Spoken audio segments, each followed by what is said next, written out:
Now that we've looked about how bonding and anti-bonding orbitals should look with atomic p orbitals, let's try to put together a molecular orbital diagram for something that is going to use these p orbitals, such as homodiatomic or dioxygen. Okay, so first we need the electron configuration for atomic oxygen. Okay, so we have 1s2, 2s2, 2p4. All right, so what this indicates then is that we need to determine what our basis set of orbitals are in order to construct our molecular orbitals. Okay, so both of these are oxygen atoms, so we're going to use the 1s orbitals, the 2s orbitals, and the 2p orbitals for this example. Okay, now first we need to think about what the relative energies of those atomic orbitals are going to be. So we're using the atomic orbitals as a way to construct the molecular orbitals here, okay? And so we're using the 1s, 2s, and 2p to do that.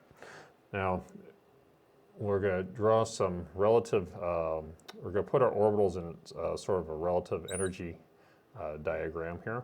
So this is going to be the 1s orbital for one of the oxygen atoms. So we're going to have we're just going to lay out the atomic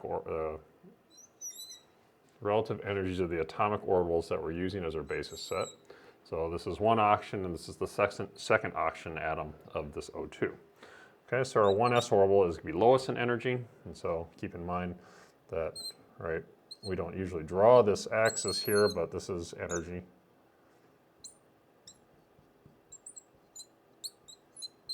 Okay, by some definition, whether that's free energy, enthalpy, etc. Okay. And there's going to be a huge gap between the energy of the 1s orbital and the next lowest energy orbital, which is going to be the 2s atomic orbital. Okay, and then we're going to draw our 2s atomic orbital here. And then we have, of course, the 2p orbitals, which are triply degenerate. Okay. So this is how we have the relative energy levels for the atomic orbitals that we're using to build the molecular orbitals. And of course, since this is an oxygen atom, we're going to have the exact same orbitals on the other side. So we have a 1s orbital for the other oxygen atom, a 2s orbital, and then 2p, a triply degenerate set of 2p orbitals for the second oxygen atom over here. Okay. Now, in the center here, is where we're going to show the relative energies of our molecular orbitals. Okay. And so we're going to have overlap between the 1s orbitals because they share similar symmetry, as we've talked about in the previous video. And so we're going to have a bonding and an anti-bonding orbital, that are constructed from the 1s orbitals of the two oxygen atoms. Okay. And we indicate that these MOs that we're showing the energy of, that we're schematically showing the energy of in the center of our diagram here,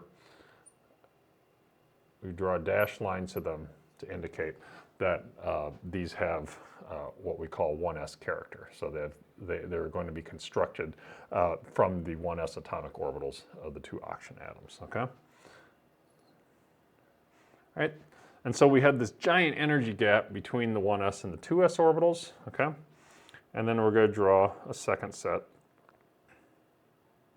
of bonding and anti-bonding. Oh, and by the way, we're going to label these here. This one we're going to label as 1 sigma, the sigma indicating the symmetry of that molecular orbital, and this is the first sigma orbital, okay?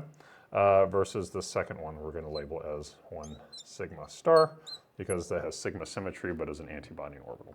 Okay. All right, we're going to do the same thing, and again, keep in mind there's a giant energy gap here. So we have another set of molecular orbitals, that are going to be constructed from the 2s atomic orbitals of the two oxygen atoms. These are also going to have sigma symmetry, since these are s atomic orbitals. And we're going to call this 2 sigma because it's the second sigma symmetry orbital. And this one on top, actually I'm going to label them down here. to sigma star. Okay. Now, I'm going to jump these up so this is a little bit easier to draw. A little more space here.